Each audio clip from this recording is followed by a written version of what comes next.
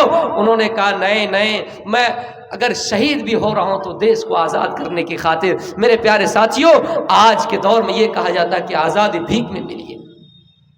میرے پیارے ساتھیوں، اسلام تو ہے جو کسی کو غلام کی نظر سے نہیں دیکھتا، اسلام تو ہے جو کسی کو چھوٹی ذات کی نظر سے نہیں دیکھتا۔ حضرت بلال رضی اللہ تعالیٰ عنہ جو بالکل کالے کلوٹے صحابہ ہے، حضرت بلال رضی اللہ تعالیٰ عنہ، لیکن اللہ کے نبی ان کو آزان دینے کی ذمہ داری دے رہے ہیں، ان کو خانہ کعبہ کی چابی سونپ رہے ہیں کہ بلال تم آج کے بعد سے آزان دو، بلال آزان دینے کی ڈیوٹی تمہاری ہے۔ میرے بھائیوں، غور کیجئے اور سوچئے، کیا اگر ایسے قانون ہمارے دیش میں نافذ ہے، کیا ایسے ہمارے اور آپ کے سامنے ایسے کارنامے مل رہے ہیں جو بالکل غلام ہو، جو بالکل غریب ہو، ان کو کوئی ڈگری دی جا رہی ہے، ان کو کوئی پوسٹ دی جا رہی ہے، ان کا مقام و مرتبہ اونچا ہے؟ بلال رضی اللہ تعالیٰ عنہ کو آزان دینے کی ذمہ داری دی جا رہی ہے، جو بلال کالے تھے، جو بلال غلام تھے۔ میرے پیارے ساتھیوں، کالا نہیں دیکھا جائے گا، اسلام میں کون کالا ہے، اسلام میں کون گورا ہے، دیکھا نہیں جائے گا۔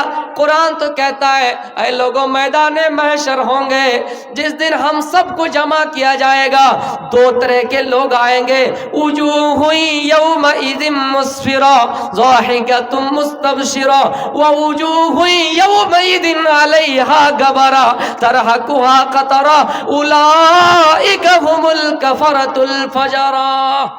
قیامت کے دن دو طرح کے لوگ آئیں گے، ایک وہ ہوں گے جن کے چہرے خوش ہوں گے، جن کے چہرے یعنی وہ حساس و بساس ہو کر آئیں، خوش و خرم آئیں گے۔ ایک طرح کے لوگ وہ ہوں گے جن کے چہرے پہ سیاہی چڑھ رہے ہوں گے، ان کے چہرے پہ گرد پڑے رہیں گے۔ دو طرح کے لوگ آئیں گے، ایک جن کے چہرے خوبصورت ہوں گے، دوسرے جن کے چہرے پر گرد پڑے ہوں گے، سیاہی چڑھ رہے ہوں گے۔ اللہ تعالیٰ فرماتا ہے اولئک ہم الکفرۃ الفجرہ، اے لوگوں سب سے یہی لوگ بدکار ہیں، یہی لوگ بدچلن ہیں، یہی لوگ خراب ہیں، یہی لوگ دنیا میں فساد کرنے والے تھے۔ کون لوگ؟ جن کے چہرے پر گرد پڑے ہوں گے۔ کوشش کیجئے نوجوانوں، قیامت کے دن ہمارا چہرہ رب کی عدالت میں رب کے سامنے حاضر ہوگا تو خوبصورت بن کے آئے گا۔ دنیا میں اپنا ماڈل سلمان خان بنا لیا، دنیا میں ہم نے اپنا ماڈل سلمان خان بنا لیا، دنیا میں ہم نے اپنے چہرے کو خوبصورت کرنے کے لیے میک اپ استعمال کرنا شروع کر دیا، کریم لگانا شروع کر دیا، اپنے بالوں کے اسٹائل الگ الگ انداز سے کرنے لگے۔ میرے پیارے ساتھیوں، کوشش یہ کیجئے کہ اگر آئیڈیل بنانا ہی ہے تو حضرت عمر فاروق کو بنائیں گے، حضرت علی کو بنائیں گے، حضرت ابو بکر صدیق کو بنائیں گے۔ دنیا میں خوبصورتی پسند ہے، ٹھیک ہے، لیکن جائز طریقے سے کوشش یہ بھی ہو کہ قیامت کے دن ہمارا چہرہ رب کے سامنے خوشی خوشی آئے، ہمارا چہرہ صاف ہو، قیامت کے دن ہمارا چہرہ روشن ہو۔ وجوہ یومئذ مسفرہ ضاحکۃ مستبشرہ ووجوہ یومئذ علیہا غبرہ ترہقہا قطرہ اولئک ہم الکفرۃ الفجرہ۔ دو طرح کے لوگ آئیں گے۔ ہماری اور آپ کی کوشش یہ ہو کہ قیامت کے دن ہمارا چہرہ روشن ہو، اللہ کے سامنے ہمارا چہرہ حساس بساس ہو کے آئے۔ میرے پیارے ساتھیوں،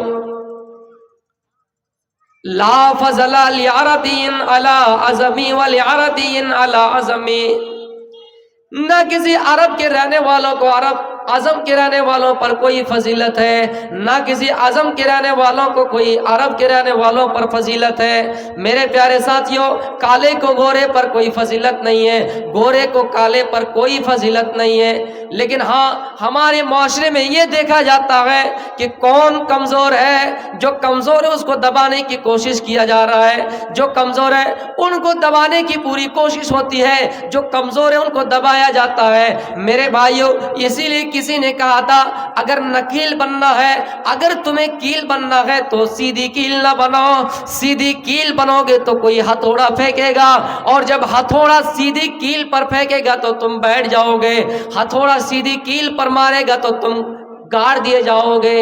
بندہ ہے تو ٹیڑھی قسم کے بنو، بندہ ہے تو ٹیڑھی قسم کے بنو، اتنی بھی سیدھی اور سادی کیل نہ بنو کہ لوگ تمہیں دبا دے۔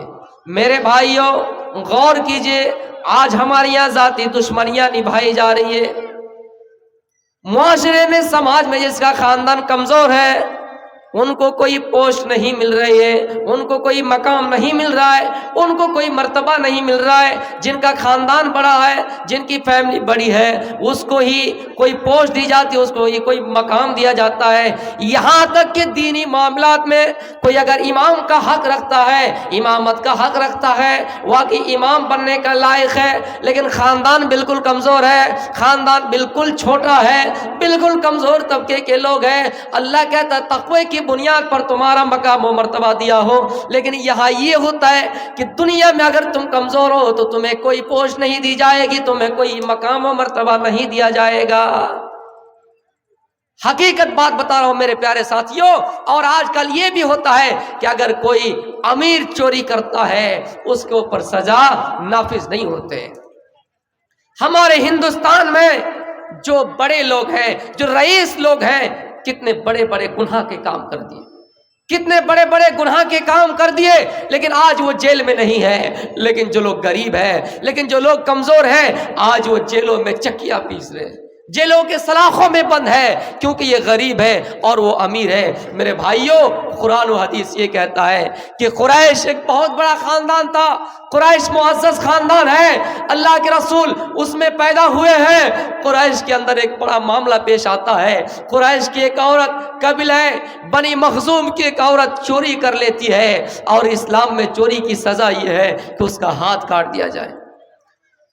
قبیلہ بنو مخزوم کی ایک عورت نے چوری کر لی، قریش میں خلبلی مچ گئی کہ قریش کی ایک عورت نے چوری کر لی، بڑا خاندان ہے، معزز خاندان ہے۔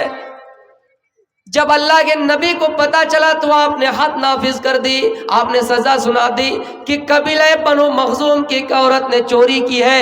اسلام یہ کہتا ہے کہ اگر کوئی چوری کرے تو اس کا ہاتھ کاٹ دیا جائے گا، اس کو سزا میں ہاتھ کاٹنا پڑے، اس کا کٹوانا پڑے گا۔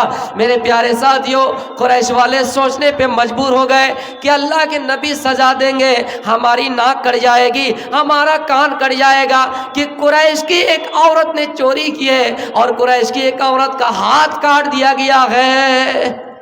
اس چیز کو چھپانے کے لیے قریش والوں نے مشورہ کیا، قریش والوں نے مشورہ کیا کہ ہمارے خاندان کی عزت نیلامی ہونے سے بچا لیا جائے۔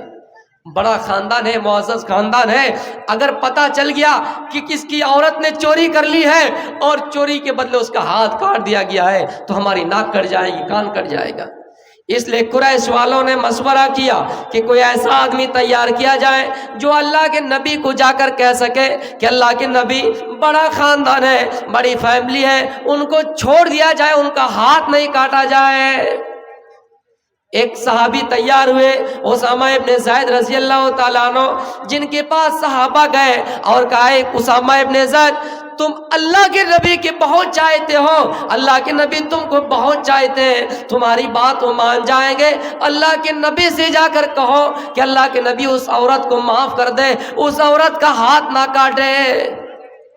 خاندانی میرے بھائیوں، دیکھیے کہ کیسے کیسے فائدے اٹھائے جا رہے ہیں سماج میں، ذاتی دشمنیاں کیسے نبھائے جا رہے ہیں کہ آج بڑے سے بڑے مجرم جیلوں کے سلاخوں میں نہیں ہے، ریپ کرنے والے ریپسٹ بلاತ್ಕಾರ لوگ جیلوں کے سلاخوں میں نہیں ہے۔ اگر ان کو چھوڑا جاتا ہے، بلقیس بانو کے ساتھ ریپ کیا، ان کے مجرموں کو چھوڑا جاتا ہے، ان کے چھوڑنے کی خوشی میں، رہائی کے موقع پر خوشی میں مٹھائیاں تقسیم ہو رہے ہیں۔ میرے بھائیوں، سوچنے والی بات ہے، جو دیش میں اپنی بہن اور بیٹیوں کے ساتھ ریپ کریں، ان کی عزت کو تار تار کریں، ان کو اگر چھوڑ دیا جائے، ان کی خوشی میں مٹھائیاں تقسیم ہو رہی ہے۔ میرے پیارے ساتھیوں، اور چھوٹے سے چھوٹے، بالکل چھوٹے سے چھوٹے گناہ کرنے والے آج جیلوں کے سلاخوں میں چکیاں پیس رہے ہیں۔ یہ ذاتی دشمنیاں نہیں ہے تو اور کیا ہے؟ یہ ذاتی انتقام نہیں ہے تو اور کیا ہے؟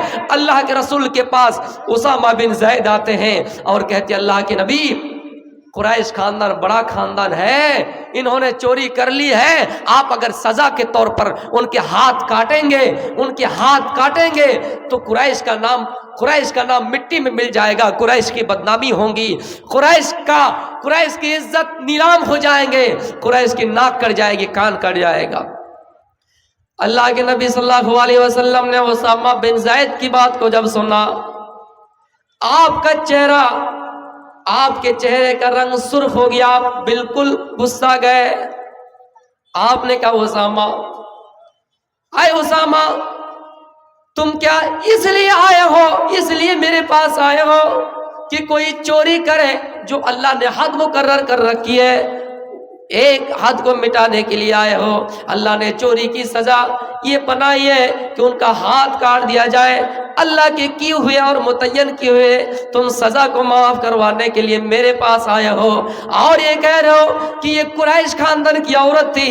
اے اسامہ، نہیں، اس سے پہلے کے لوگ جو ہلاک ہوئے ہیں، اس سے پہلے کے لوگ جو برباد ہوئے ہیں، اس سے پہلے کے جو لوگ برباد ہوئے ہیں، وہ اسی لیے برباد ہوئے ہیں، وہ اسی لیے ہلاک کیے گئے ہیں کیونکہ جب ان کے خاندان میں جب بڑا آدمی کوئی گناہ کرتا ان کو معاف کر دیا جاتا تھا، اور جب کوئی چھوٹا آدمی گناہ کرتا تھا ان کو سزا دی جاتی تھی، جب کوئی چھوٹے خاندان کے لوگ گناہ کرتے تو ان کو سزا دی جاتی اور بڑے خاندان کے لوگوں کو چھوڑ دیا جاتا۔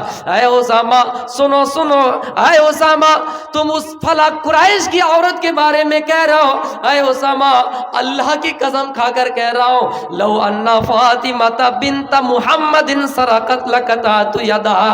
اے اسامہ، کعبے کی رب کی قسم، اگر فاطمہ بنت محمد بھی چوری کرے تو میں اس کا ہاتھ کاٹ ڈالوں گا۔ فاطمہ بنت محمد یعنی نبی اکرم صلی اللہ علیہ وسلم کی بیٹی ہے، اگر میری بیٹی فاطمہ بھی چوری کرے تو میں اس کا ہاتھ کاٹ ڈالوں گا۔ ایسا ہو سکتا ہے ہمارے معاشرے میں، ہمارے دیش میں، ہمارے سماج میں کہ اگر اپنا بیٹا چوری کرے تو اس کا ہاتھ کاٹ دیا جائے؟ اپنا بیٹا غلطی کرے، اپنا بیٹا گناہ کرے تو اس کے اوپر سزا نافذ ہو؟ میرے بھائیوں، یہ طاقت ہمارے پاس نہیں۔ محبت بیٹوں سے اتنی ہے کہ بیٹے کی محبت باقی رہے، لیکن اسلام کی محبت چھوڑے گا۔ اسلام کی محبت چھوڑنے کے لیے ہم تیار ہیں، لیکن بیٹے کی محبت چھوڑنے کے لیے تیار ہیں۔ اسلام یہ نہیں کہتا کہ بیٹے سے محبت نہ کیجیے، اسلام یہ نہیں کہتا کہ سماج سے محبت نہ کیجیے، اسلام یہ نہیں کہتا کہ دیش سے محبت نہ کیجیے، لیکن دیش کی محبت، بیٹے کی محبت، سماج کی محبت اگر اسلام سے ٹکرا رہی ہے، اگر شریعت سے ٹکرا رہی ہے، اگر دین سے ٹکرا رہی ہے، تم دیش کی محبت کو چھوڑ دو، تم دیش کی محبت کو قربان کر دو، شریعت کی محبت کو بچا لو۔ میرے پیارے ساتھیوں، حضرت ابوبکر صدیق رضی اللہ تعالیٰ عنہ اپنے بیٹے کو قتل کرنے کے لیے آ رہے ہیں، اپنے بیٹے کو مارنے کے لیے آ رہے ہیں، کیونکہ ان کا بیٹا قریش کی طرف سے، ان کا بیٹا کفار کی طرف سے لڑ رہے ہیں اور ابوبکر صدیق نبی اکرم کی طرف سے لڑ رہے ہیں۔ تو میرے پیارے ساتھیوں، ایسا جذبہ کسی کے اندر اگر ہو کہ محبت سب سے ہو، لیکن جائز راستے پہ، طریقہ محمدی پہ، اسلام کے طریقے پہ، کہ بیٹے کی محبت اگر اسلام سے ٹکرا رہی تو بیٹے کی محبت کو چھوڑ دیں گے۔ میرے بھائیوں، آج کل محبت کے بارے میں آپ کو بتا دوں، اسلام یہ کہتا ہے، اللہ کے رسول کی حدیث ہے، لا طاعت لمخلوق فی معصیت الخالق۔ اگر مخلوق کی محبت خالق کے محبت سے ٹکرا رہی ہے کوئی مخلوق کی اطاعت جائز نہیں ہے اگر خالق کی نافرمانی ہو رہی ہے۔ اس کا مطلب یہ ہے اگر آپ کی بیوی آپ سے بہت محبت کرتی ہے، آپ اپنی بیوی سے محبت کرتے ہیں، لیکن کوئی ایسی چیز ٹکرا رہی ہے جس کو آپ کو چھوڑنے پر مجبور ہونا پڑے گا کہ آپ اپنی بیوی کو طلاق دو، لیکن آپ یہ کہیں کہ بیوی کی محبت کو بھی برقرار رہیں گے، اللہ کی محبت کو بھی برقرار رکھیں گے، بیوی زانیہ ہے، بیوی فاحشہ ہے، بیوی مشرکہ ہے، آپ اپنی بیوی سے محبت کرتے ہیں، آپ کی بیوی آپ سے محبت کرتی ہے، میرے بھائی آپ کی بیوی مخلوق ہوئی، مخلوق کی اطاعت جائز نہیں ہے، لا طاعت لمخلوق فی معصیت الخالق، مخلوق کی اطاعت جائز نہیں ہے جہاں رب کی نافرمانی ہو، جہاں خالق کی نافرمانی ہو۔ ہم اور آپ کسی غیر لڑکیوں کو، مشرکہ لڑکیوں کو لے کر بھاگ کر کورٹ میرج کرتے ہیں، جب تک شریعت کے حساب سے شادی نہ ہو جائے، وہ لڑکی مسلمان بن کر آپ کے گھر میں نہ آ جائے، زندگی بھر جب تک آپ اپنی بیوی سے ملیے گا، زندگی بھر جب تک آپ اپنی بیوی سے ہم بستری کیجئے گا، زنا میں لکھا جائے گا، آپ کا زنا ہوگا، جو بچہ پیدا ہوگا وہ بھی بچہ آپ کا ناجائز ہوگا۔ میرے پیارے ساتھیوں، اس لیے غور سے اس مسئلے کو یاد رکھیے، اگر آپ کسی مشرکہ عورت سے محبت کرتے ہیں، ان سے شادی کرتے ہیں، شادی کر کے لے آتے ہیں، جب تک وہ مسلمان نہ ہو جائے آپ اپنے نکاح میں اس کو نہ رکھیے۔ میرے پیارے ساتھیوں، محبت جہاں اسلام کی ہو، آپ دنیا کی محبت کو ٹھکرا دیجیے۔ میرے پیارے